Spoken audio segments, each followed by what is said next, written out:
The morning Margaret Keating buried her second horse in 3 years. She did not cry. She simply picked up the shovel, drove the blade into the hard Texas earth, and kept digging until the hole was deep enough, because that was the only way she had ever known how to survive anything. It was the spring of 1878, and the land outside of Caldwell, Kansas, that narrow strip of territory that served as both the last civilized outpost before Indian Territory and the first real stop on the Kishom Trail, was waking up with the particular cruelty of a place that did not care whether you made it through winter or not. The prairie grass was pushing up through cracked soil in thin, hopeful blades, and the cottonwoods along the creek behind her property were beginning to show the faint green suggestion of new leaves. The world was renewing itself with indifference, and Margaret was 31 years old alone, and absolutely determined to ask nothing from it. She had come to this land 7 years earlier as the wife of Thomas Keating, a man who had arrived in the Kansas borderlands with grand ideas about cattle ranching and absolutely no practical knowledge of how to accomplish it. Thomas had been charming and ambitious and ultimately defeated by drought, debt, and a fever that had taken him in the autumn of 1874, leaving Margaret with 40 acres of marginal grazing land, a small clapboard house that leaked in 3 places, a milk cow named Delilah, and a silence so profound she had eventually stopped noticing it. She had not remarried. She had not intended to remarry. The people of Caldwell, the women at the general store and the preacher's wife, and the various neighbors who arrived with food and concern in the months after Thomas passed, had assumed she would eventually come to her senses and find herself another husband, because a woman alone on the Kansas frontier was a thing that made people deeply uncomfortable in a way they could not quite name but felt compelled to address. Margaret had smiled at each of them, thanked them for their trouble, and quietly, methodically, built a life that required no one. She had taught herself to mend fences. She had bartered with the Calloway family 2 miles east for help with the roof in exchange for 3 months of bread baking, a trade she had proposed herself and executed without sentiment. She had learned which merchants in Caldwell were honest, and which ones would shorten their measures when they thought she was not paying attention. She had planted a kitchen garden that grew larger every year, had acquired a reputation for the best dried apple pies in the county, and had established a small but steady income selling those pies and excess garden produce to the hotel on Main Street. She did not need company. She did not want advice. She had organized her days into a rhythm as reliable as the turning of a mill wheel, and she had told herself, on the evenings when the silence pressed against the walls of the house like something with weight and density, that she was content. She was not content. She had simply forgotten that discontent was something she was allowed to feel. The horse she was burying now was a bay gelding named Cooper, 14 years old and gone lame in November, and she had nursed him through the winter with the same quiet, unsentimental attention she gave everything. When he had finally laid himself down 3 days ago and not risen, she had sat with him in the barn for the better part of an afternoon, her hand on his neck, and she had not cried then either.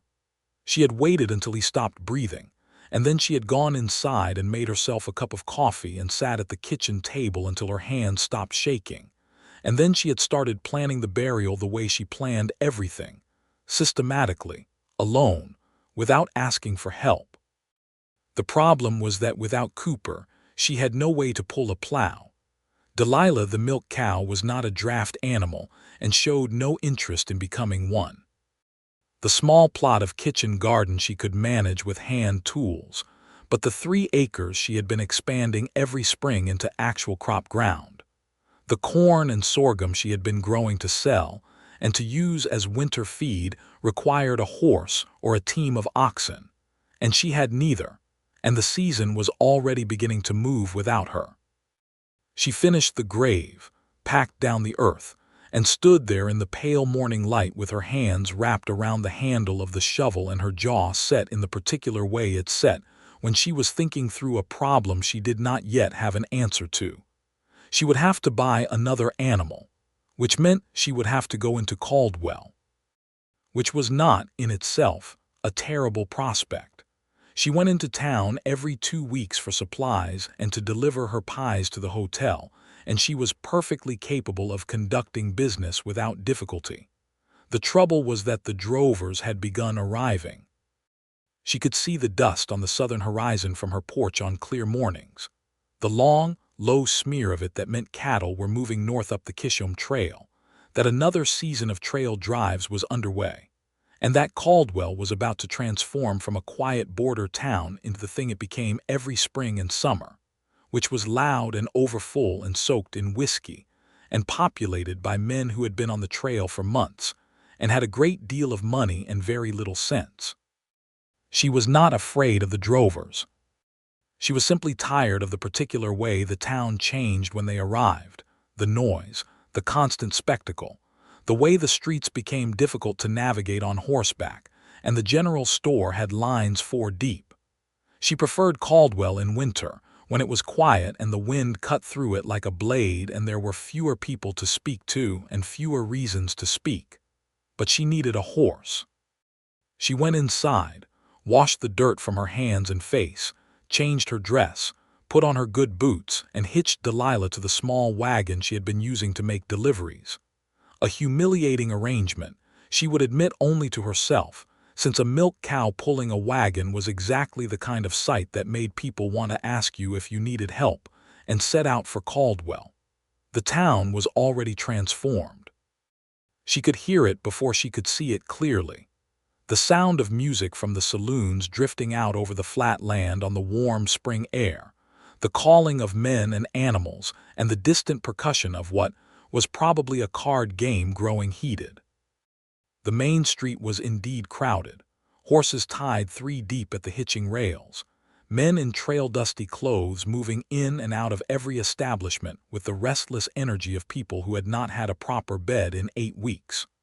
Margaret tied Delilah to the post outside the general store, unloaded her pie boxes, and went about her business with the focused efficiency that was her signature approach to any interaction she did not particularly want to be having. She delivered the pies to the hotel, collected her payment from Mr. Walsh, the proprietor, nodded at the 2 women she knew by name in the lobby, and returned to the general store for her supplies. It was while she was loading the last of her flour and salt onto the wagon that she heard the argument at the livery stable across the street. She was not the kind of woman who involved herself in other people's arguments. She had learned years ago that arguments on the street in Caldwell during drover season were frequent, and that they resolved themselves one way or another without her assistance, and that the wisest course was to keep her head down and her business her own. She was therefore perfectly positioned, she later thought, to simply not look up. She looked up. 2 men were standing in front of the livery, and the argument was between them and the livery owner, a man named Bud Haskell, who was broad and red-faced, and who she had never liked. One of the men arguing with Haskell was clearly a drover, young, sunburned, hat battered beyond recognition by trail use. The other was different. He was tall, broad-shouldered, perhaps in his mid-30s, with dark hair under a weathered hat, and the kind of stillness in the way he held himself that was different from the edgy, wound-up stillness of men about to do something reckless. His stillness was the other kind. The kind that came from a man who had already decided what he was going to do and was simply waiting for the right moment to do it. She could not hear the exact words from where she stood, but she could hear the shape of the argument, Haskell's voice rising and aggressive, the young drover's voice angry and a little frightened, and the tall man's voice low, and even and holding a line of some kind that Haskell was pushing against. Haskell took a step toward the young drover in a manner that was unmistakably threatening. The tall man moved between them, not violently, not with any particular drama. He simply stepped into the space with the quiet certainty of someone who had already calculated how this was going to go and had decided he was willing to be in the middle of it. He said something to Haskell that she still could not hear. Haskell looked at him for a long moment, then stepped back. The young drover grabbed his horse, said something short and grateful, and moved off down the street. Haskell went back inside his livery with the manner of a man who had decided to be furious about this privately. The tall man stood in the street for a moment, and then he looked across the road and directly at Margaret. She had been staring. She was aware of this and mildly annoyed at herself for it. She turned back to her wagon and made a show of checking the securing of her supplies, which were already perfectly secured. "That cow looks unhappy," a voice said from behind her. She turned around. He was closer than she had expected, having apparently crossed the street while she was occupied with her unnecessary wagon inspection. Up close, he was perhaps 35, with dark eyes that were attentive without being aggressive, and a jaw covered in several days of dark stubble. He had the hands of someone who had spent a great deal of time working with rope and horses, and the faint marks of sun and weather on his face that told her he had been on the trail for at least part of the recent months. "Delilah is always unhappy," Margaret said. "I have come to accept it as her fundamental nature." Something shifted in his expression, not quite a smile, but the suggestion that one might be possible. "You pulled her a long way." 2 miles, she said. "My horse died." "I'm sorry for that. It was 3 days ago. I am past being sorry and into the practical phase." He looked at Delilah again with the considering expression of a man who genuinely understood animals. "What kind of horse are you looking for?" "A working one. Something with enough draft capacity to pull a plow but manageable enough that I can handle it alone. Haskell told me last fall he might have some horses in this spring, but he was—" She stopped, because she did not generally explain herself to strangers, and she had somehow gotten considerably further into an explanation than she had intended. "Haskell is selling horses that aren't road sound and telling buyers they're green broke when they're just broken," the man said. "That's what that was about. One of my crew bought a horse from him this morning. Animal can barely put weight on its left foreleg. Haskell won't return the payment." "That sounds very much like Haskell," Margaret said. "Robert Garrett," he said, and held out his hand. She looked at his hand for a moment. "Margaret Keating." She shook it. His grip was firm and brief and entirely correct. "I have 2 horses I could sell," he said. "I brought 8 head up from Texas for a buyer who ended up not having the money, so I have extra stock. One of them is exactly what you're describing, good solid mare, 7 years old, sound in every way, used to both saddle and harness, sensible disposition." She studied him. He was not looking at her with the evaluative, interested expression of a man who was trying to find an angle. He was simply standing there in the way that a person stood when they were saying a straightforward thing and waiting to see if the other person was interested. "How much?" she asked. He named a price that was fair, not cheap fare, a fair price for exactly what he had described. "I would want to see her first," Margaret said. "Of course you would," he said, and there was no condescension in it, just agreement. "I can come to wherever you're camped this afternoon. We're in the south field outside of town. The one along the creek. You'll see the remuda about 30 head along the fence line." He paused. "You want me to keep her separate until you come?" "Yes," she said. "Thank you." He nodded and turned to go, and then turned back. "Do you want me to walk back across the street with you so Haskell knows you're aware of the situation? He's been overcharging women who come in alone." Margaret straightened. "Mr. Garrett, I have been dealing with Haskell for 6 years without assistance." "I don't doubt it," he said, without a trace of embarrassment. "I just thought I'd offer." She gave him a look that was not quite an apology for her sharpness, because she did not generally offer those. "I appreciate the thought." He nodded again and walked away, and she watched him go with the expression of a woman who was already irritated with herself for watching him go. She went and handled Haskell on her own, which she did by the simple method of informing him directly that she was aware he was currently in difficulty with a trail boss over a lame horse sale, and that she had no interest in doing business with him this season, and would be happy to share her reasoning with the other women in the county who had dealings with the livery. Haskell looked at her with the expression of a man who had underestimated her again, which was an expression she had seen from him before, and she left satisfied. The camp outside of Caldwell was exactly where Robert Garrett had said it would be. A long stretch of horses along a fence line near the creek, a chuck wagon and a fire. 5 or 6 men in various states of rest and activity who looked up at her approach but did not approach themselves. And Robert Garrett standing near a separate enclosure where a solidly built gray mare was watching her arrival with bright, interested eyes. The mare was exactly what he had said she was. Margaret spent 20 minutes examining her feet, legs, teeth, eyes, the way she responded to touch along her back and flanks, the way she moved when led in a circle. The mare was 7 years old sound, and had the particular quality Margaret recognized in good working animals, which was a sensible willingness, not the dull compliance of a horse that had been beaten into submission, but the genuine engaged cooperation of an animal that had been trained well and trusted accordingly. "What's her name?" she asked. "We've been calling her Tuesday," Robert said from where he was leaning against the fence. "Foaled on a Tuesday, apparently." "Tuesday," she repeated. The mare flicked an ear at her. "I suppose that will do. She'll take to harness work with a little patience. She hasn't done a lot of it, but she's got the build and the temperament." Margaret ran her hand down Tuesday's neck. "She's a good horse." "She is," he said simply. She turned to look at him. He was watching her with the mare with an expression she could not immediately categorize. Attentive, she thought. Genuinely attentive in the way that people were attentive to things they actually cared about. "I'll take her," she said, "at the price you named."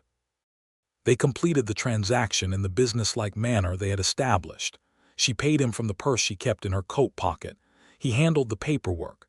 They agreed on the arrangement, and he helped her transfer Tuesday to a lead rope from her wagon since she had not, obviously, brought a second horse to ride back.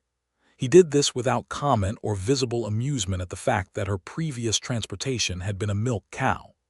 "Do you have someone to help you acclimate her to the harness?" he asked. "I'll manage," she said. "I'm sure you will. I'll be in Caldwell another 3 or 4 days settling up with the cattle buyer. If you run into any trouble with her in harness, send word to the camp." She was already moving, leading Tuesday and clicking to Delilah to follow. "I won't need to," she said, which was not rudeness, she told herself, just accuracy. She heard him laugh quietly behind her. It was a good laugh, not at her expense but appreciating something, though she could not have said exactly what, and she found by the time she reached the road that she was thinking about it more than she should have been.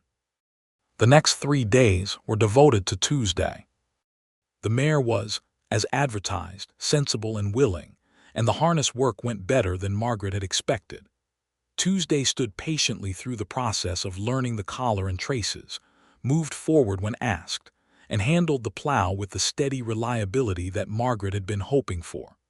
By the second day they were moving in clean furrows across the south end of the crop ground, and by the third day Margaret had already revised upward her estimate of what she might accomplish this season. She told herself that the fact that she thought of Robert Garrett with any regularity during those 3 days was simply because she was in possession of one of his horses, and it was natural to associate the horse with the person who had sold it. This was a reasonable explanation that explained almost nothing. On the morning of the 4th day, she was in the kitchen garden pulling the early weeds that the spring rains had encouraged to spectacular height when she heard a horse on the road.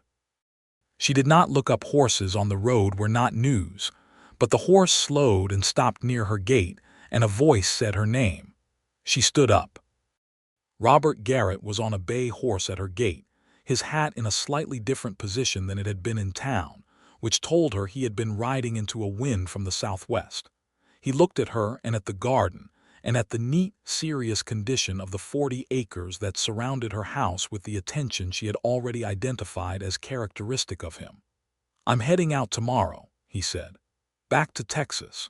Wanted to make sure Tuesday had settled in before I left." "She has settled in," Margaret said. "We plowed 3 acres in 2 days." Something in his face did the thing she had begun to think of as his almost smile. "Good. She's a hard worker when she trusts her person." Margaret looked at him for a moment. "Do you want to water your horse? The trough is around the back." She was not certain until the words came out of her mouth that she was going to say them. She watched him process the offer with the same careful attention he seemed to give everything. "Thank you," he said. "I would." She opened the gate and he rode through, and she walked with him around the side of the house to the trough she kept filled from the hand pump. And his horse drank while the two of them stood in the middle distance between the house and the barn in the mid-morning quiet. And she tried to think of what she had been planning to do by inviting him back here. "You have a good property," he said. "It's workable," she said. "Better than workable. The fence lines are straight, the outbuildings are sound, that garden is remarkable, actually." She looked at it with him as though she were seeing it from the outside. It was large, nearly a quarter acre, and laid out with the geometric efficiency she brought to everything, with clear paths between the beds and the careful organization of crop rotation she had been implementing for 4 years now. "I had a lot of time to plan it," she said. He looked at her, and she had the sense he understood several things from those 6 words that she had not exactly intended to communicate. "How long have you been here?" he asked. "On this property?" 7 years, she said. My husband died 4 years ago. I'm sorry. We had some good years," she said, and this was both true and the limit of what she intended to say about Thomas. "I know what it is to work a place alone," he said. "I had a property in South Texas for a while, lost it in the drought of 74-75. I've been doing trail work since." "Is that what you intend to keep doing?" He was quiet for a moment, and she had the sense the question had touched something he did not usually speak about. "I used to think I'd have my own spread again someday. I keep looking, but—" He stopped. It hasn't been the right land yet. She thought about that, about looking for the right land and not finding it, about what it meant to recognize a place as yours and what it meant when that recognition had not yet come.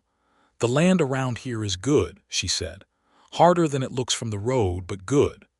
"Better than good," he said, and he was not looking at the land when he said it. She met his eyes and held them for a moment and then looked away with the brisk efficiency of a woman who had a great deal of weeding still to accomplish. "I should get back to the garden," she said. "Of course," he said. He took his horse's lead and turned toward the gate. "Mrs. Keating." "Margaret," she said before she had quite decided to, and then because she had already said it, "if you pass through Caldwell again." He stopped and turned back to look at her. His expression had the quality of someone who had received something careful and fragile and intended to treat it accordingly. "I'll be back through in August," he said.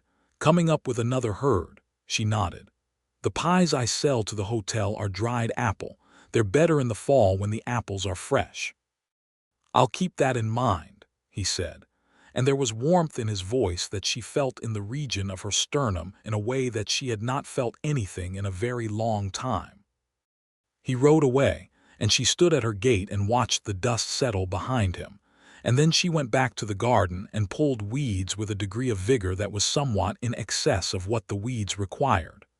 The summer passed the way it always did, full of work, of heat, of the particular fatigue that came from doing everything yourself from first light to last. Margaret's crops came in well. The corn she had planted in the expanded field was strong and tall by July. The sorghum was heading up cleanly, and the kitchen garden was producing more than she could eat or preserve or sell, which meant she began leaving baskets on the fence post for neighbors and travelers in the way she had seen other women in the county do, because waste was one thing she could not tolerate. She did not think about Robert Garrett every day. She thought about him perhaps 3 or 4 times a week, which she considered a reasonable frequency for thinking about a man who had sold her a horse and drunk from her trough, and said something that meant more than he perhaps intended it to mean. She thought about the way he had stood at Haskell's livery, quietly certainly, with the posture of a man who had decided what was right and was not particularly interested in whether it was convenient. She thought about his hands and his almost smile, and the way he had said the land was good while looking at her, which she replayed approximately 40 more times than any reasonable person should replay a moment that may have meant absolutely nothing.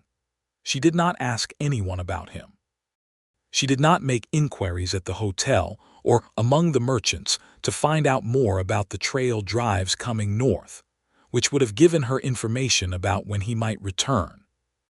She was 31 years old and she had organized her life around not needing things from people, and she was not about to dismantle that organization over a brief conversation and a horse transaction. But in the evenings, sitting on the porch in the cooling dark after the day's work was done, she noticed the silence differently. She had lived in it for 4 years, and it had been, if not comfortable, then at least familiar. The silence of a woman who had decided that independence was its own reward, who had built walls not out of stone but out of habit and routine and self-sufficiency, and who had been so long inside those walls that she had stopped perceiving them as walls at all, and had come to think of them as simply the shape of her life. She noticed them now. She noticed the way the evenings pressed against her, and the way the days ended without anyone to say a word to. And she noticed that she had been telling herself for 4 years that she preferred it this way, and she was no longer completely certain that she believed it. She had survived on silence and independence for so long that she had forgotten both were a choice. She turned this thought over in her mind like a river stone, smooth and heavy, and she did not know what to do with it. So she did what she always did with things she did not know what to do with, which was to put it away and get up at first light and keep working. August arrived with heat and dust and the sound of cattle moving north, and Margaret was in the process of harvesting the last of her corn when she looked up from the field and saw a dust cloud on the southern road that had the shape of a trail drive, the slow, wide spread of it that meant cattle and horses and men moving together across the flat land. She watched it for a moment, then went back to work. She heard his voice the next morning. She was at the well when she heard it on the road, not speaking to her, speaking to someone else, the low, even tone she had spent several months inadvertently memorizing the quality of. She stood up from the well bucket and looked toward the road, and Robert Garrett was there on a different horse than before, a roan, and he was not alone. He was with 2 other men, the young drover she had seen at Haskell's livery in the spring being one of them, and they were passing her gate on their way into Caldwell. He saw her. He slowed, and the 2 men with him moved ahead, and he turned his horse toward her gate, and she stood at the well with the bucket in her hand and tried to look as though she had not noticed him 15 seconds before he reached the gate. "Mrs. Keating," he said. "Margaret," she said. His almost smile arrived and became something fuller, and she noticed that it changed his face in a way that was significant. "The corn looks good," he said, looking at the field. "It was a good season," she said. "Are the apples fresh?" She looked at him for a long moment. "They will be by October," she said. "I'll be heading back south in October," he said, "after the cattle are delivered. You'll be in Caldwell for a while, 3 weeks, maybe 4. She set the bucket down on the edge of the well housing and looked up at him on his horse with the sun coming from the east and making the whole world very clear and bright. "There is a church social on the 3rd Saturday of September," she said. "The women of the county organize it. There is food." This was, she recognized, the least romantic invitation that had likely ever been extended in the history of the Kansas frontier. She watched him absorb it. "I heard mention of it," he said. "One of the local men was telling me. It's a good gathering, perfectly pleasant." She paused. "I make pies." "I will be there," he said, "specifically to sample the pie." "Specifically," she agreed, and she pressed her mouth flat against the thing that was trying to happen to it, which was a smile, and turned back to her well with the composure of a woman who was absolutely in control of the situation. She heard him laugh, not the quiet, contained version from the spring, but something more open, and the sound of his horse moving back toward the road, and she stood at the well until he was gone, and then she smiled at the bucket for several seconds before she picked it up and carried it back to the house. The church social was held in the field behind the Methodist church, which in September was still warm enough to be pleasant in the afternoons, though the evenings were beginning to carry the first suggestion of autumn's edge. The women of the county had organized it as they always did, tables spread with food, children running between the adults' legs, music provided by old Mr. Pearson's fiddle, and a younger man on the harmonica. The general pleasant noise of a frontier community that did not have many occasions to gather and made the most of the ones it had. Margaret arrived with 3 pies and was immediately annexed by Vera Calloway, her neighbor from 2 miles east, who wanted to tell her about the Calloway's new water pump in considerable detail. Margaret listened with the attentiveness she brought to all conversations while scanning the gathering with her peripheral vision in a manner that was undignified, and she was aware of it. She spotted him 20 minutes after her arrival.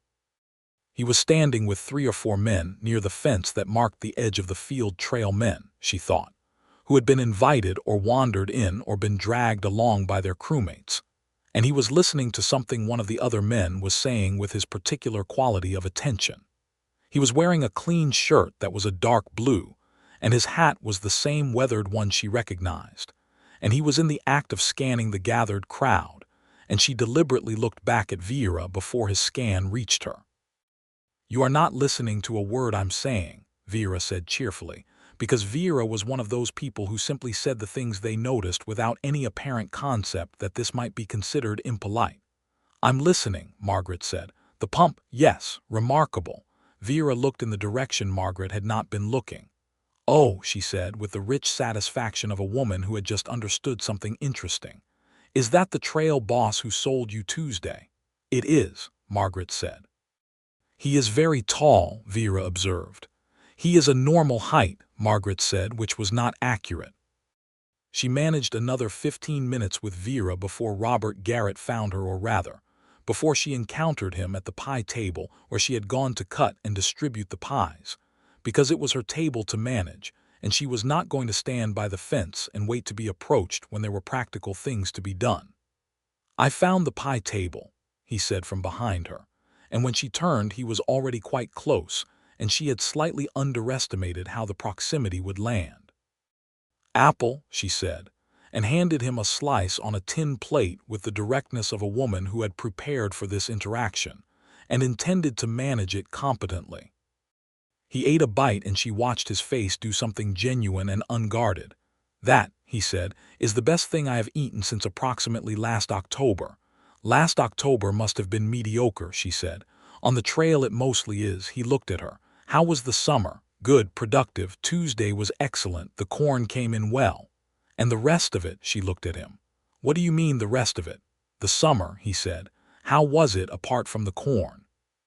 She had been asked this question or versions of it by various people over the past months and had answered them all with the information about the crops and the garden, because that was the answer to the question about how she was doing, and she had understood this to be sufficient. She understood suddenly, looking at him, that he was not asking about the crops. She thought about the evenings on the porch, the stones she had been turning in her mind, the silence she had noticed differently. "Quiet," she said, and meant something more complex by it. He nodded as though he understood that too. "Quiet can be its own kind of heavy," he said. "You find that on the trail. At the end of the day, when everyone else is talking and you realize you haven't said a real thing in 3 weeks." He looked at the surrounding crowd without unfriendliness. "This helps. Community," she said. "Yes, even when I'm not particularly good at it." She looked at him. "You seem comfortable here." "I'm comfortable next to the pie table," he said, and there was the warmth again, directed at her specifically, and she made herself hold it this time instead of turning away from it. "Would you like to walk?" she asked. "There is a path around the outside of the field." "I would like that," he said, and they went. They walked along the fence line as the afternoon softened toward evening, and the noise of the social came to them in waves as they moved, music and laughter, and the sound of children. And between them, there was a conversation that was unlike any she had had in a very long time, which was a conversation between 2 people who were genuinely interested in what the other person thought. He asked her about the property, not in the evaluating way of someone assessing its worth, but with the curiosity of someone trying to understand how she had built something. She asked him about the trail drives, the actual work of them, the management of a crew and cattle over hundreds of miles, and he answered with the detail and precision of someone who found value in being understood accurately. He had grown up in Tennessee, he told her. Came west after the war. He had been 17 when it ended, too young to fight but old enough to see what it had done to the men who did. His father had ranched in Tennessee, and he had learned cattle from the ground up and come to Texas in 1868 looking for land, and ended up in trail work when the land deal had failed. He had worked for several outfits before building enough of a stake to buy his own horses and run a small contract operation buying cattle in Texas, driving them north to Kansas, selling them to the Kansas buyers for the eastern markets. "You like the work?" she asked. "I like the cattle," he said. "I like the animals and the men and the movement. What I don't like is that it's not mine. It's always someone else's land at one end and someone else's money at the other, and I'm just the man in the middle making it connect." "What would yours look like," she asked, "if you found it?" He was quiet for a long step. "Good water," he said. "Grass that doesn't give up in a dry year. Room enough for a herd, but not so much that you can't see it all. Something that could be worth more every year if you worked it right." He paused. "And someone to work it with." She felt that land on her, the last part, and did not reply immediately, and he did not seem to need her to. They came around the end of the field path, and the social was spread before them. The last of the afternoon light warm and golden on the tables, and the people and the fiddle sound drifting clear and sweet through the cooling air. And she thought that she had not been to this social with any kind of genuine pleasure in 4 years, had been attending it as a function of community obligation and the practical necessity of maintaining relationships, and that right now, at this moment, she was feeling something she had forgotten she was allowed to feel. She was happy. Simply, plainly, quietly happy, standing next to this man she had known for 4 months in the strictest technical sense and felt as though she had been recognizing for much longer. "Thank you for walking with me," she said, and meant more by that than the walk. He looked at her with the full attentiveness that had characterized him from the beginning. "Thank you for asking," he said, and meant more than the asking. Over the following 3 weeks he came to her farm. Not daily. He had a crew to manage and cattle to deliver to the stockyards and the actual business of the trail drive to complete, and she had harvesting and preserving and the work of the farm, which did not pause for personal developments. But he came several times a week, usually in the evenings, and she began leaving the porch lamp lit as a matter of course. He was useful, which she noticed and appreciated in the direct, practical way she appreciated anything useful. He repaired a section of fence she had been planning to get to for 2 weeks, not by assuming she needed it done, but by asking if she had extra wire and fencing tools, and then working beside her when she said yes. He helped her harvest and stack the sorghum in a single afternoon when 2 of the crew had nothing pressing to do, which cut 2 days of work down to 5 hours, and was the kind of help she was able to accept because it had been offered cleanly and without implication. But it was not only the work. He brought her a book from the Caldwell General Store one evening, a collection of essays she had mentioned offhandedly in passing, expressing mild interest in it, and she looked at the book in her hands, and then at him standing on her porch with his hat in his hands and felt, with great clarity, that this was a man who listened to what she said as though it mattered to him. She made him dinner that night. Not the first time she had offered him coffee when he arrived, nor the first time she had sent him home with something from the garden, but the first time she set the table formally and cooked a proper meal, and they sat across from each other in her kitchen in the lamplight and talked until the lamp burned low. He told her about a boy on his crew, 22 years old, who had been saving his pay for 3 years to buy a piece of land, and had just been told that the land he had been counting on had been sold out from under him by a speculator who had bought up half the available territory in that part of Texas. Margaret understood the injustice of it in the way of someone who knew exactly how hard it was to hold onto a piece of land that other people with more money wanted, and she listened with real anger on the boy's behalf. "It happens too much," she said. "Men with capital sitting in cities deciding that the land other people are working belongs to them by virtue of having bought the paper." "It does happen too much," he said. "The men who should have the land are the ones who know how to work it." "Like you," she said. He looked at her across the table. "Like us," he said quietly. She held that for a moment. "Us," she said. "I've been thinking," he said, "about the land around here." She was very still. "What about it?" "There's a section east of your property, about 60 acres, good grass, a well already dug. I looked at it last week with a man from the county land office. He set his coffee cup down. I've been doing this work long enough that I have a stake large enough to make an offer. It would take most of what I have." "That's a significant risk," she said. "It is," he said. "But I've been moving through other people's land for 7 years and I think," he stopped. "I think I know what I want to stay for." She looked at him across the lamp. The kitchen was warm and smelled of the roasted chicken she had made, and the coffee and the apple wood she burned in the stove. And the sound outside was the gentle October sound of wind in the dry grasses, and she thought about the walls she had built, the silence she had chosen, the independence she had maintained with such fierce devotion for so long. She had survived on silence and independence for so long that she had forgotten both were choices. She had forgotten that the walls she had built were things she had built herself, which meant she had built them and she could also choose not to. "Robert," she said. "Margaret, I have been alone for 4 years," she said. "And I have been good at it. I want you to understand that it has not been difficulty for me in the way that it is for some people. I have not been lonely in the way that breaks a person down." "I know," he said, "but I have been lonely in the way that a person is when they have forgotten that they chose to be." He was very still. "I forgot," she said.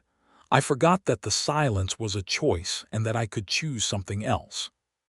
And then you sold me a horse and told me the land was good and made me dinner feel." She stopped and started again. "You made me remember that I could choose differently, that wanting something from another person was not a weakness." He reached across the table and put his hand over hers, palm down, careful and certain. "I don't want to give up the independence," she said. "I want you to understand that."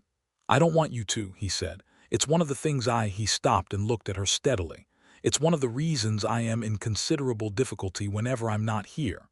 She turned her hand over under his so their palms were together. "By the 60 acres," she said. He exhaled. "Margaret."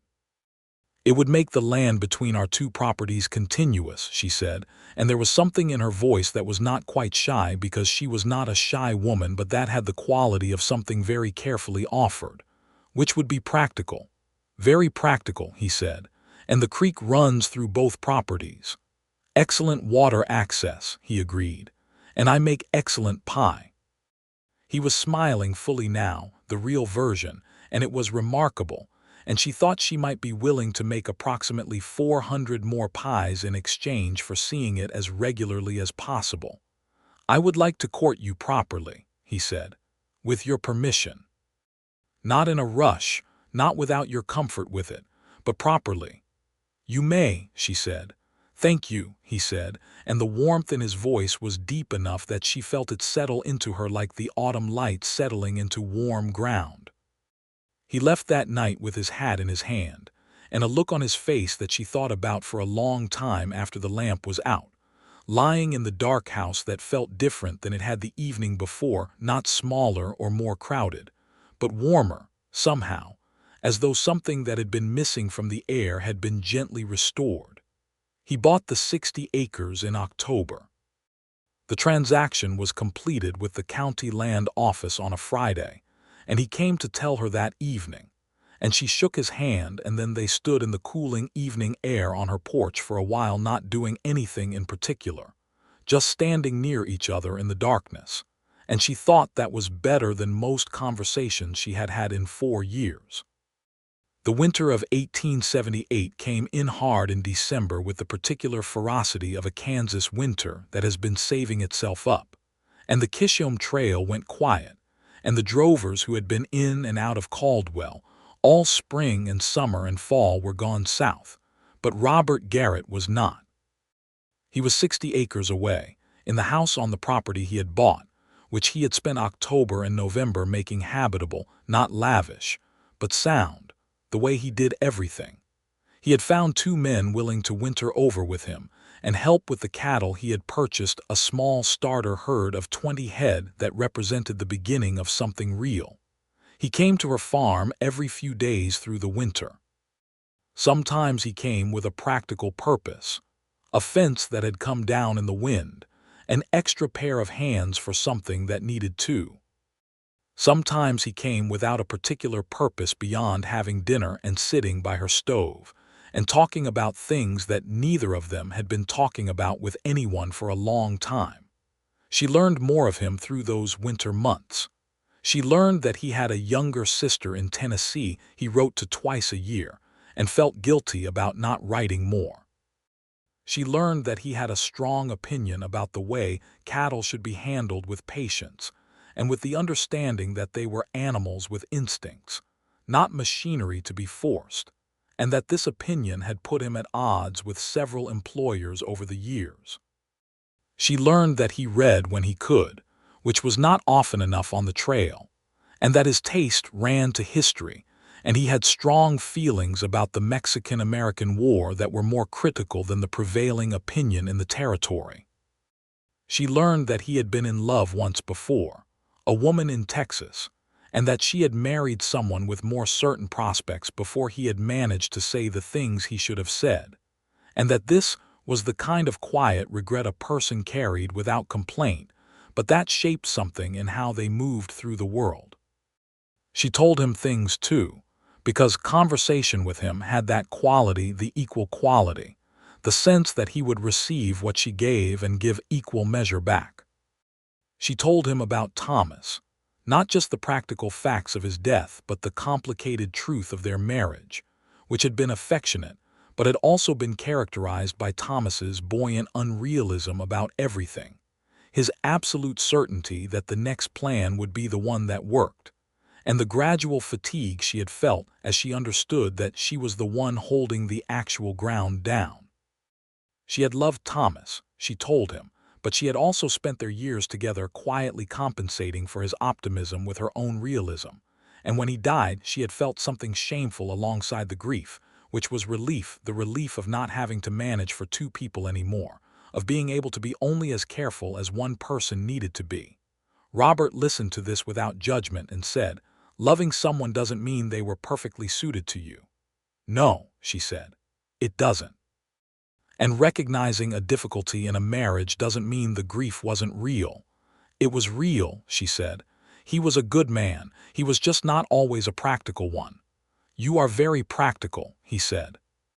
"Sometimes to a fault," she admitted. "People find it cold."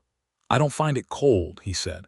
I find it one of the most genuinely trustworthy things about you." She looked at him. "You trust my practicality." "I trust that you don't say things you don't mean," he said. "That when you say something, it is something you actually believe. That is rarer than people think." She was quiet for a moment, and then she said, "You are the only person who has ever put it exactly that way." "I hope that's not damning evidence of how few people there have been," he said. "No," she said. "It is evidence of something better." In January, when the snow was deep across the Kansas plains and the creeks were frozen over, and the cattle on both their properties were being fed from hay, and the world had contracted to the small circle of warmth that was all anyone had, he kissed her.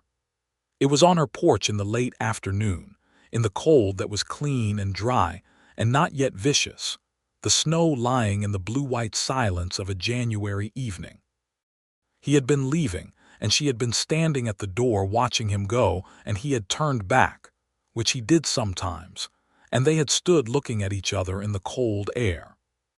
He took one step back toward her and she met him halfway, because that was the kind of woman she was, and the kiss was careful and certain and completely right, and she put her hand against his chest where she could feel his heart beating, and thought that this was what she had been building toward in all the months since April without knowing it, this specific warmth, this exact person, this moment in the snow that felt like something settling into its correct place. "Margaret," he said. "Robert," she said, and smiled, and he looked at her the way she had been looking at him when she thought he wasn't watching, and she understood that they had both been doing the same thing for the same amount of time.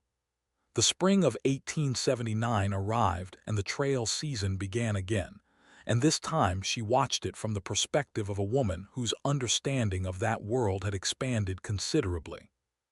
She watched the dust clouds on the horizon and knew something of what they meant: the men on horseback in the wind, the cattle moving north, the particular physical exhaustion of it.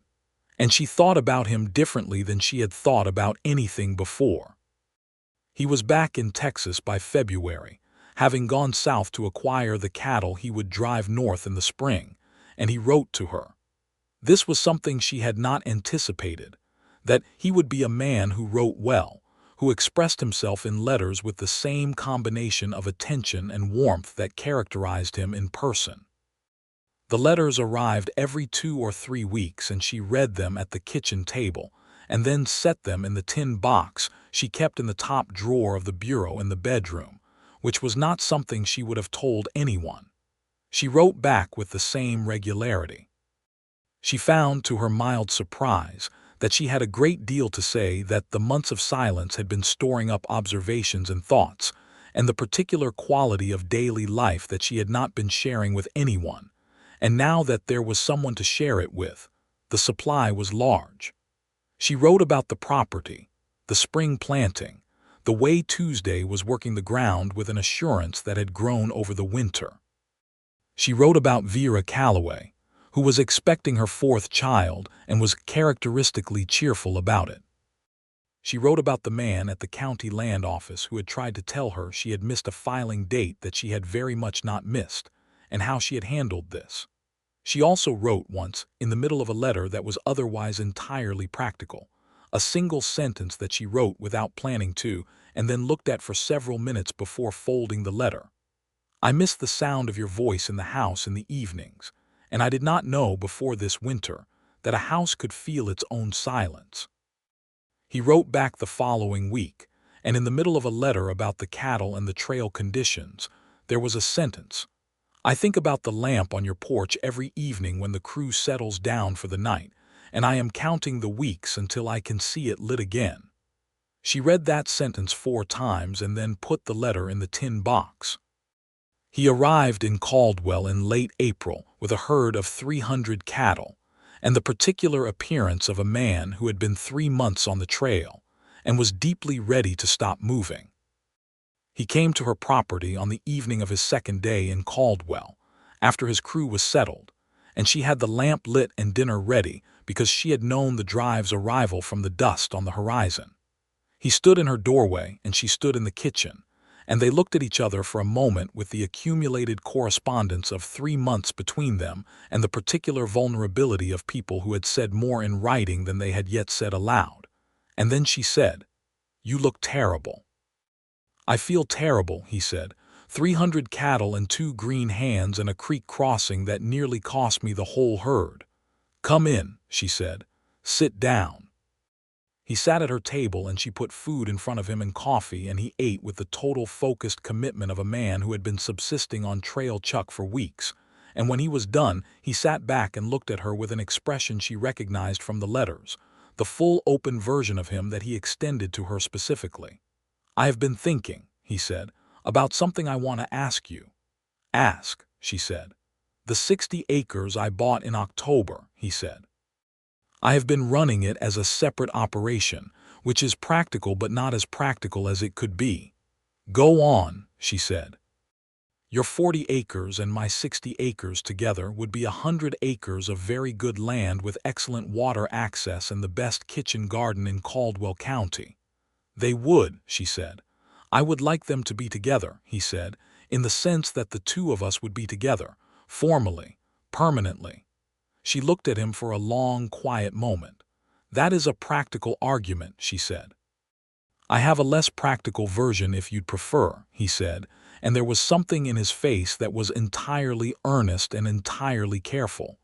"Give me the less practical version," she said. He looked at her steadily.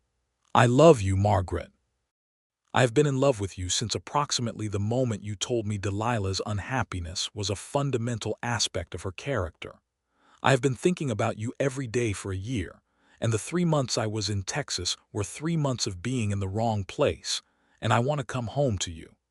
I want to sit at this table with you in the evenings and walk the fence lines with you in the mornings and hear what you think about everything, for the rest of however long I have.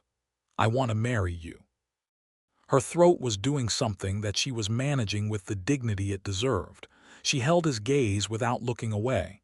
"Robert," she said. "Margaret." "Yes," she said. The smile that came over his face was not the contained almost smile she had been cataloging since April of last year.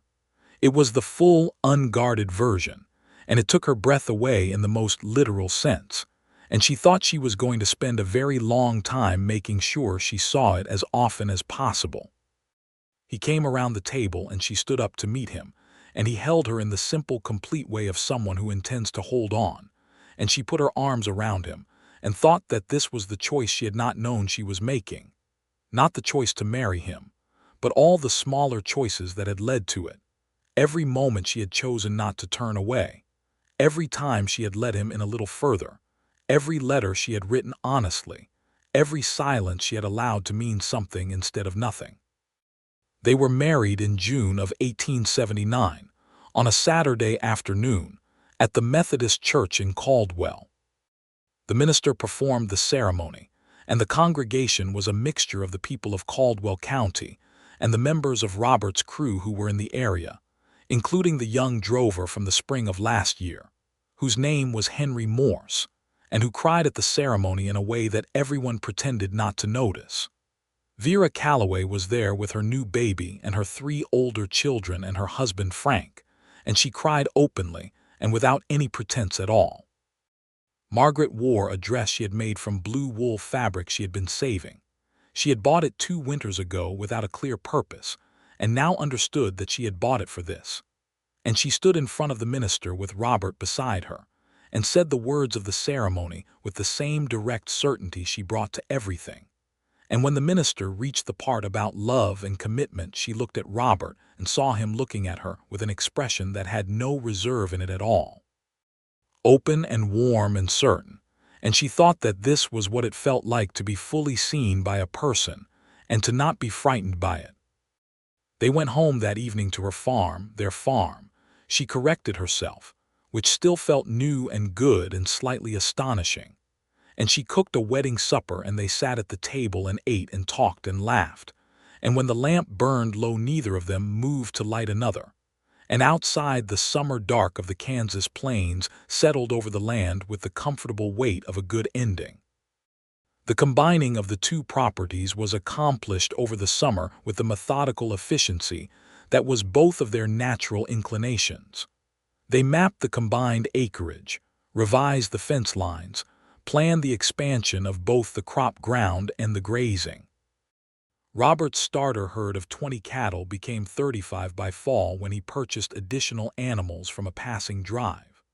Tuesday, who had thoroughly determined that she was Margaret's horse and no one else's in any meaningful sense, continued to provide excellent service in harness and under saddle both. Margaret found, over the first months of their marriage, that the things she had feared about sharing her life, the loss of autonomy, the erosion of her own judgment, the subordination of her preferences to someone else's, did not materialize. Robert operated on the assumption that her opinion was worth having and said so with the consistency of a man who genuinely believed it. He asked her about the crop planning with real curiosity, deferred to her expertise in the kitchen garden, and argued with her about the livestock management when he disagreed in the straightforward, respectful manner of someone who expected her to argue back, which she did, and they usually arrived somewhere better than either of them had been before. There were adjustments. She had to learn to say things rather than assuming he would understand her silence, which he was actually quite good at reading, but which she had been relying on as a substitute for communication for 4 years, and needed to deliberately move past.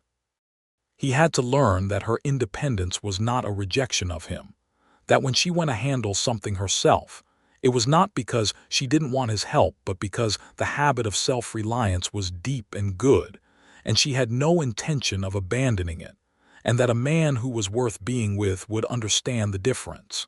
He did understand. He was, she thought on more than one occasion, a remarkably uncomplicated man in the ways that mattered: direct, reliable, unafraid of honesty, secure enough in himself that her strength did not threaten him. He had his own silences, his own reserves, the particular interior landscape of a man who had spent years in the company of other men and had learned to keep most of his inner life to himself. She was patient with these in the way he was patient with hers, and over the months the private territories of both of them gradually opened, not all at once and not entirely, because complete openness was not what either of them was built for, but enough to feel known. In the fall of 1879, Margaret discovered she was pregnant. She was not entirely surprised. She had been paying attention to her own body with the same meticulous attention she paid everything. But the confirmation of it produced a feeling she had not anticipated, which was a specific and tender kind of joy that was different from any she had felt before. She told Robert on a Tuesday evening on the porch, and his reaction was one she kept in her memory with the same care she kept the letters in the tin box. He was quiet for a moment, and then he reached over and took her hand and held it, and his face was open in the complete unguarded way she loved, and there was something in his expression that she could only call reverence. "Margaret," he said. "Sometime in the spring," she said. "Late April or early May, I think."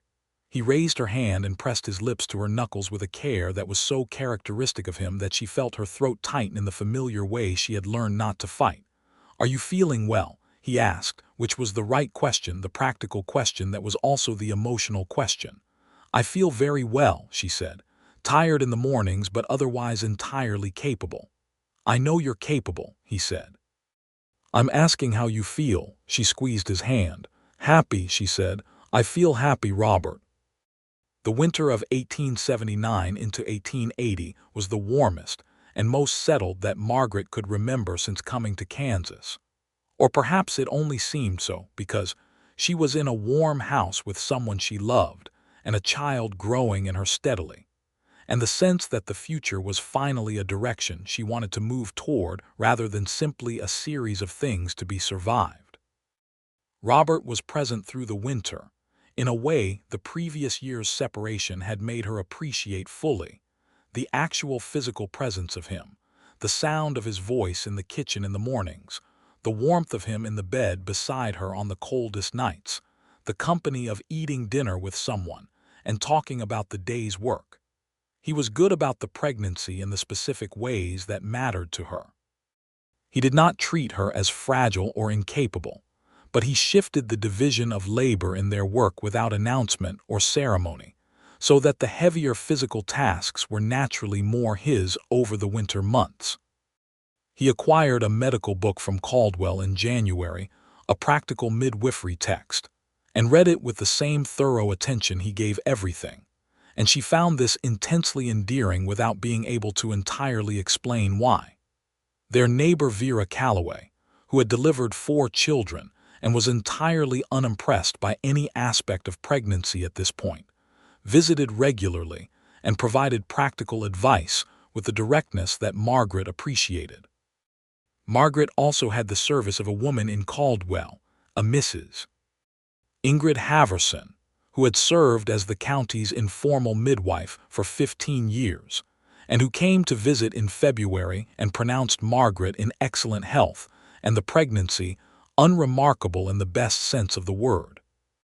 In the evenings, Robert would sit with her in the lamplight while she mended or read, and sometimes he would read aloud to her from whatever he was working through: a history, a land survey document, a newspaper from Wichita that arrived 2 weeks late, and she would listen with half her attention on the words and half on the sound of his voice, and she would think about the evenings before him when the lamp had burned in silence and how completely different the silence had been. The baby arrived on a Monday morning in the first week of May 1880, with the crabapple tree outside the kitchen window just breaking into bloom, and the prairie full of spring, and the particular clear Kansas sky that arrived in May looking washed and enormous. Mrs. Haverson attended along with Vera Calloway, who arrived early and was brisk and useful, and Robert, who had been told firmly to remain in the kitchen, demonstrated his definition of remaining in the kitchen by maintaining a position approximately 18 inches from the bedroom door for the duration of the proceedings. The baby was a boy. He arrived in the mid-morning with the strong voice of someone who had things to say and no intention of keeping them to himself, and Margaret held him in the aftermath of the labor with the exhausted, enormous love of a new mother, and thought that this was perhaps the most astonishing thing she had ever accomplished, which was saying something given what she had already accomplished. Robert came in when Vera opened the door, and he stood at the bedside and looked at his son with an expression that was completely undone, not in a distressed way, but in the way of a man whose composure had been swept aside by something larger than it, something that made composure irrelevant and irreverence out of the question. He sat on the edge of the bed, and Margaret put the baby in his arms and watched him hold his son for the first time with the careful, astounded certainty he brought to everything that mattered to him. "Thomas," she said, "if you agree." He looked at her. She had told him about Thomas, about the complexity of that grief and that marriage, and he understood what she was offering, which was a kind of resolution and honor both. "Thomas Robert Garrett," he said. "Yes," she said. The boy grew through his first year with the health and energy of someone fully committed to the project of being alive, and Margaret and Robert grew with him in the way parents do, stretched and deepened by the specific demands and specific joys of a child who is entirely himself from the beginning. Thomas was vocal and interested in everything, and had Margaret's eyes and Robert's jaw, and a disposition that appeared to belong entirely to himself, which Margaret considered the best possible outcome. The farm expanded as the boy grew. They added a proper barn in the summer of 1880, replacing the structure that had been on the property since Thomas Keating's time. Margaret and Robert had discussed this carefully, both aware of the layered significance of it, and Margaret had decided with the clarity she brought to difficult things that the old barn was no longer adequate for their expanded herd, and that sentiment was not a reason to maintain an inadequate structure. The new barn was sound and large and smelled of fresh lumber and was, she thought, better. Robert expanded the cattle herd to 65 head by the end of 1880, which meant they were now a legitimate cattle operation and not simply a farmstead with a few animals attached. He stopped doing trail drives for other outfits. The last one he had managed was in the spring of 1880, before the baby was born, and the decision to stop was made without drama and without his asking her permission, which she would not have given him in the manner of a permission because that was not how they operated, but with the mutual understanding that the trail work was no longer necessary and that home was where he wanted to be.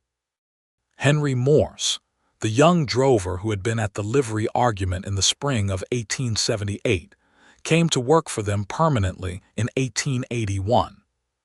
He was 24 by then, and the land deal he had been saving for had never materialized, and he came to them with a recommendation from a cattleman in Texas that was not necessary since both Margaret and Robert already knew his character, and he became part of the daily fabric of the farm with the naturalness of someone who had been heading here for a while without knowing it. Margaret's kitchen garden, by 1881, had outgrown even her own ambitious design. She had expanded it to almost half an acre and had developed a side enterprise in seeds, collecting, drying, and selling the seeds from her best-producing plants to other farms in the county, which supplemented the income from the pies and the vegetables in a way that was small but consistent. The hotel in Caldwell still took her pies every week, and she had added a second arrangement with the Caldwell School, where she provided baked goods for the monthly community events in exchange for a small payment that she thought of as the school's contribution to its own continued goodwill.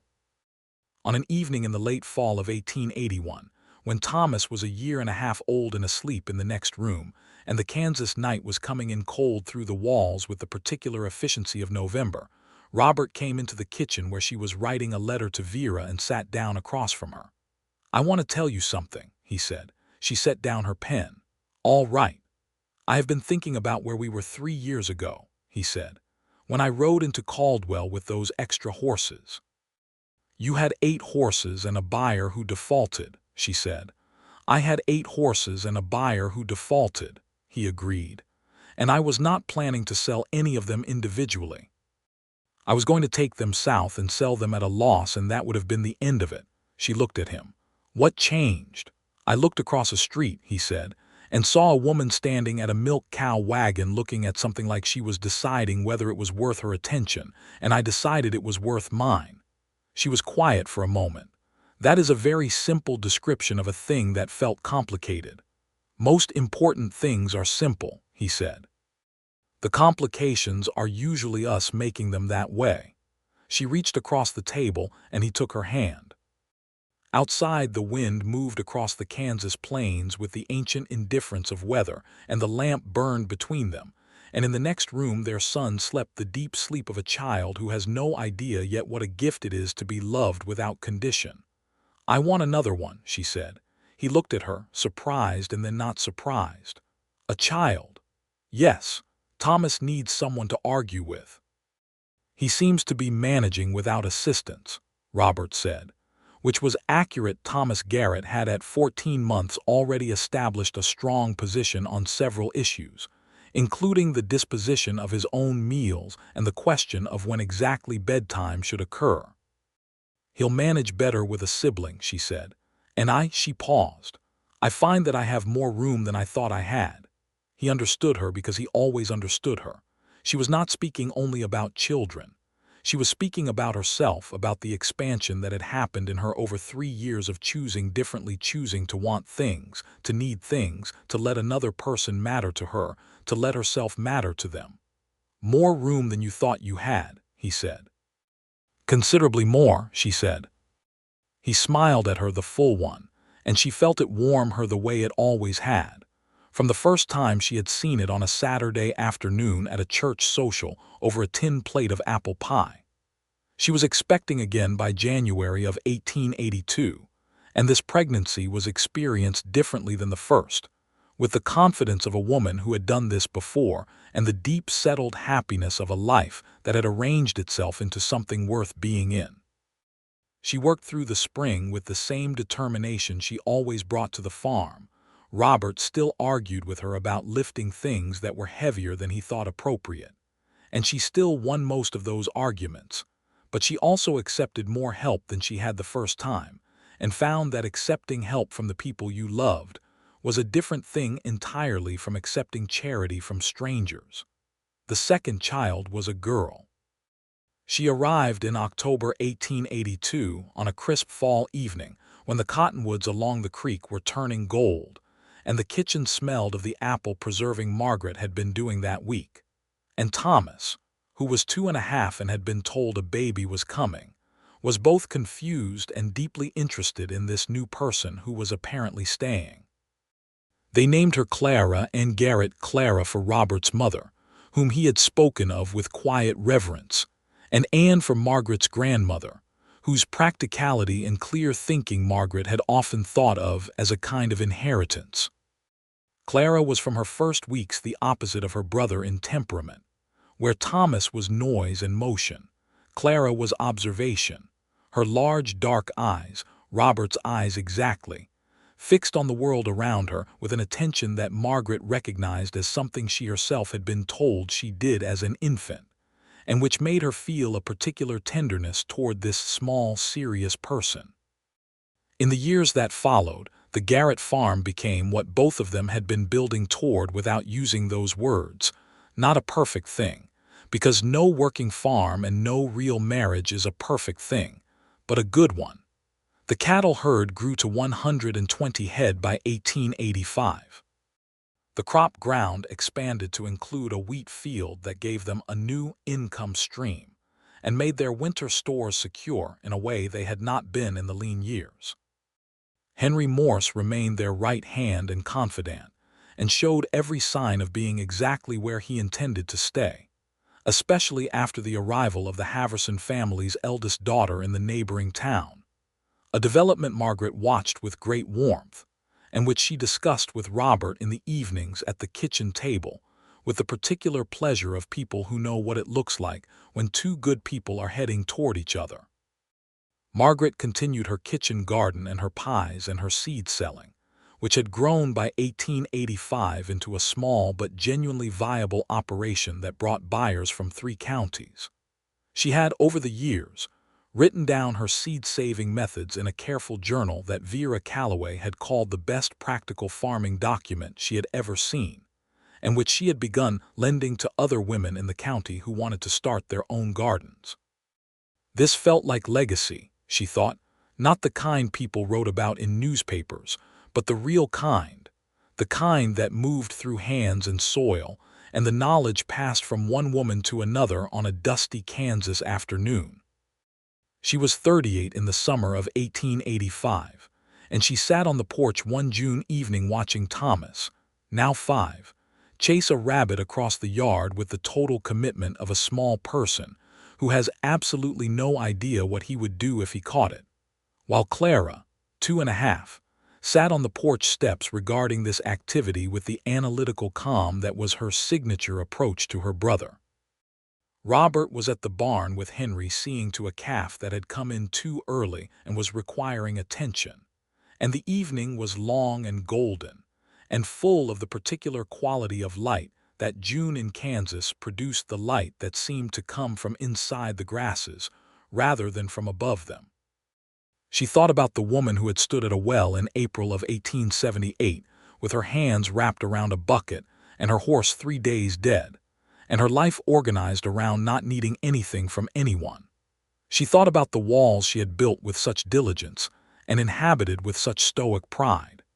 She thought about the silence she had chosen and the independence she had maintained, as though they were virtues rather than just the most familiar available options. She thought about what it had cost her to say yes. Not much, she knew now, though it had felt like everything at the time.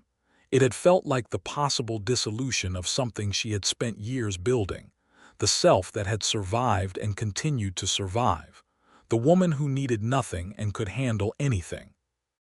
What she understood now, sitting in the June light with her children in the yard and her husband in the barn and the 120 acres around her that were hers in the fullest sense of a word she had once applied only to herself, was that choosing differently had not diminished her.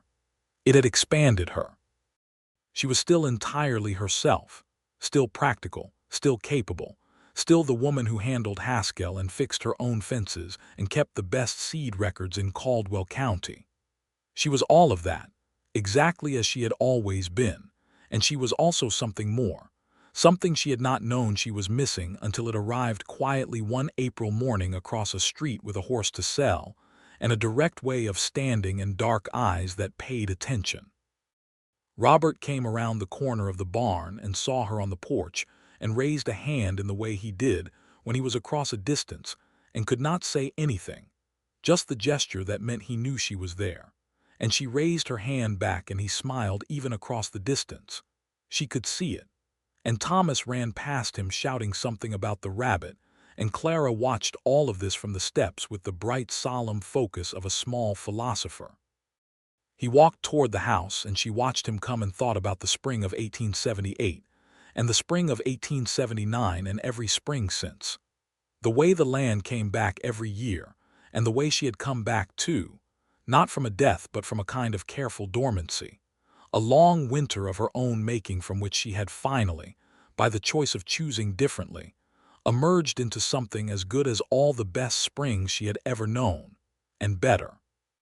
He reached the porch and came up the steps, and she moved over on the bench so he could sit beside her, and he sat and put his arm around her and she leaned into him in the easy way of people who have been leaning into each other long enough, that it is simply the natural shape of things. And they watched their son finally abandon his rabbit chase, and their daughter finally stand up from her step with the air of a young woman who has seen enough rabbit chasing for one evening. And the June night came in slowly over the Kansas plains. "Good evening," he said. "Very good," she said. "The calf will make it," he said.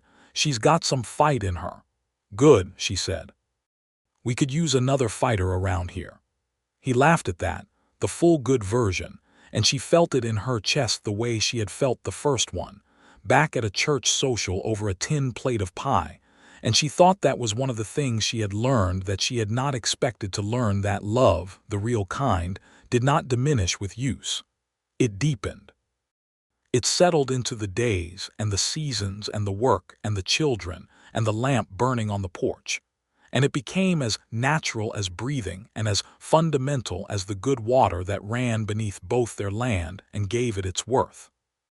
Thomas came and climbed into Robert's lap with the complete confidence of a child who has never once doubted that that lap was available, and Clara came up the steps and settled beside Margaret and leaned her head against Margaret's side in the small, solemn way she had. And the four of them sat on the porch in the coming evening, and Margaret thought that she had built good walls once and they had kept her safe, and they had also kept out everything worth having.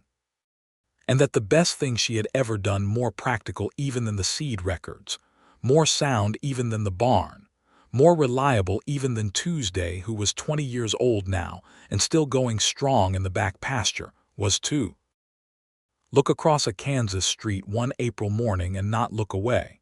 She had survived on silence and independence for so long that she had forgotten both were a choice. He had given her a reason to choose differently, and in choosing differently, she had not lost herself. She had, in every way that mattered, finally found herself the full version, the true version, the one that existed not in spite of love but because of it, the one that could hold her own and hold someone else's hand and hold her children in the same good, capable arms, and know, in the deepest and most unshakable way, that she had chosen well, that she was exactly where she had always been building toward, that the silence was full now with all the things she had decided to let in, and that the long June evening settling over their 160 acres of Kansas prairie, her husband's arm around her, her children warm against her sides, the lamp just beginning to glow in the window behind them as the first stars appeared, was as close to perfect as anything the imperfect, beautiful, hard, and generous world had ever offered her. She accepted it completely. She intended to keep it forever, and she did.